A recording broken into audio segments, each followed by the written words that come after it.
Bienvenue à toi, chère Vierge, que tu sois du signe de la Vierge, ascendant Vierge, ou que l'une des planètes se situe dans la maison de la Vierge, tu es le ou la bienvenue.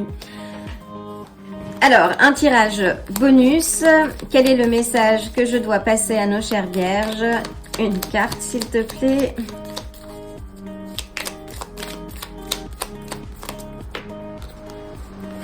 Nous avons le cavalier de denier et potentiellement toi, en fait, chère Vierge. C'est une figure pragmatique, très organisée, ordonnée, qui planifie tout, qui est dans le détail.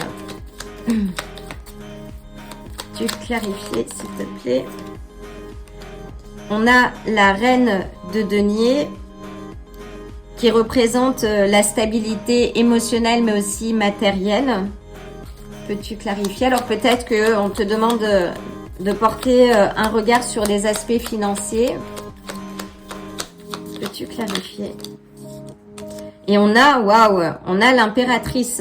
Donc l'impératrice, c'est la créativité, la fécondité, l'abondance. On te demande, oui, d'avoir un regard bienveillant sur toi, c'est ce que j'entends. Oui, d'avancer en confiance, de t'exprimer aussi, de te connecter à ta féminité, en tout cas ta part féminine. Si tu es en relation, ces cartes sont extrêmement positives aussi. Ça parle d'union, ça peut être aussi un emménagement. Waouh, c'est un beau démarrage.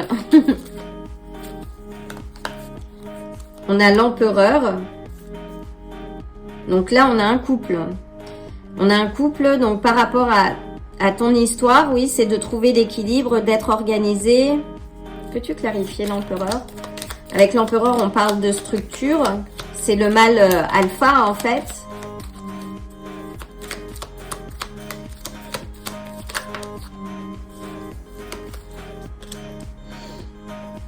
On a la reine d'épée. Donc la reine d'épée t'invite à poser les choses, à communiquer. Il y a peut-être autour d'une organisation, d'un voyage, peut-être une grossesse. Fais attention en termes de grossesse parce que là, on te demande, oui, de t'organiser et en même temps de poser des choses. La reine d'épée, elle pose les choses avec justesse, fermeté, elle n'est pas dans le sentimentalisme. J'ai envie de dire, c'est aussi le cas des... des vierges qui sont plus, oui, plus pragmatiques, plus dans le détail. Et d'ailleurs, Vénus... Oui, alors attends. Parce que j'ai pris des notes. Donc oui, Vénus sera dans le signe de la Vierge cette semaine. Donc elle sera moins... moins romance, moins romantique, plus dans le contrôle également. Donc on te dit, oui, de trouver un équilibre. C'est peut-être l'énergie que tu vas ressentir. Peux-tu clarifier? Hop. Et on a le 9 d'épée qui nous parle d'angoisse, d'anxiété. Et on a le chariot qui nous parle d'alignement.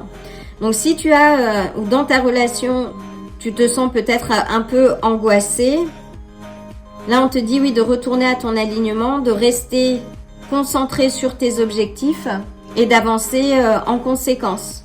De ne pas te laisser porter par tes angoisses, fais ce qu'il y a à faire de manière pragmatique et pose aussi les mots.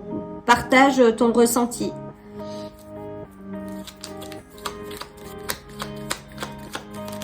Une dernière carte, s'il te plaît.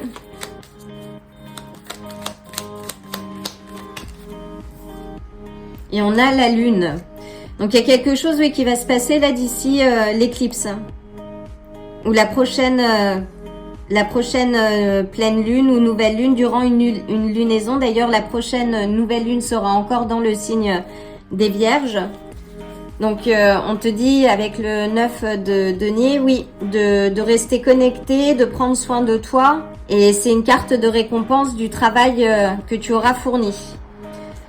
Mais fais attention aux illusions, donc reste bien connecté sur ton objectif. C'est aussi une carte de confiance, hein, le chariot. Donc ne stresse pas par rapport à ce qui se passe.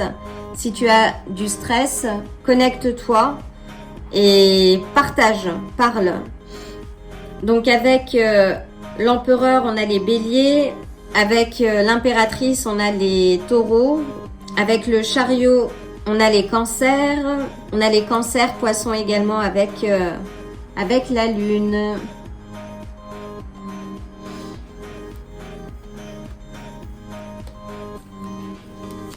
Une dernière carte.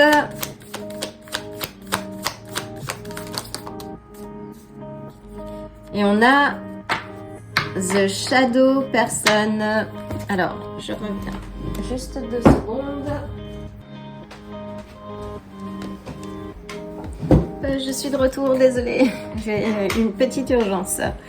Alors, le Shadow Person, donc qui représente notre part d'ombre. Et d'après les 12 archétypes de Carl Jung, chacun des archétypes a une part d'ombre et de lumière. Donc là, on te dit, oui, de te reconnecter à cette part-là et vraiment sur les aspects notamment complexes que tu peux rencontrer, de prendre entre guillemets le taureau par les cornes, qui est également un signe de terre. Alors, de vraiment prendre les problèmes qui se présentent de manière pragmatique et d'affronter cette part d'ombre. Personne n'est parfait et là je touche un point sensible d'autant plus chez les vierges. On va dire qu'ils sont de grands perfectionnistes aussi, le sens de la précision. Donc là, ce sont des éléments qui te disent, oui, de regarder les choses telles qu'elles sont et de poser de manière pragmatique des solutions à ces problèmes, aux éléments qui peuvent, toi, te causer du souci ou de l'anxiété. Alors, encore. Voilà. Dans tous les cas, on te dit oui de t'apporter de l'amour et de la compassion.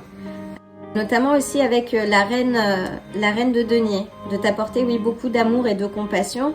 Reste aligné, tu as le chariot, tu as des cartes de victoire et de récompense. C'est extrêmement positif. Donc n'accorde pas trop d'importance aux difficultés. Garde ton objectif en tête et avance. Et d'ailleurs, là, durant cette lecture, j'ai été appelée à faire plein d'autres choses. Donc oui, je pense qu'il y a quelque chose aussi en termes de concentration. Concentre-toi, reste aligné, droit ou droite dans tes bottes et avance. Ne te soucie pas de ces aspects-là. Écoute les angoisses que tu peux avoir, mais ne les cérébralise pas trop non plus.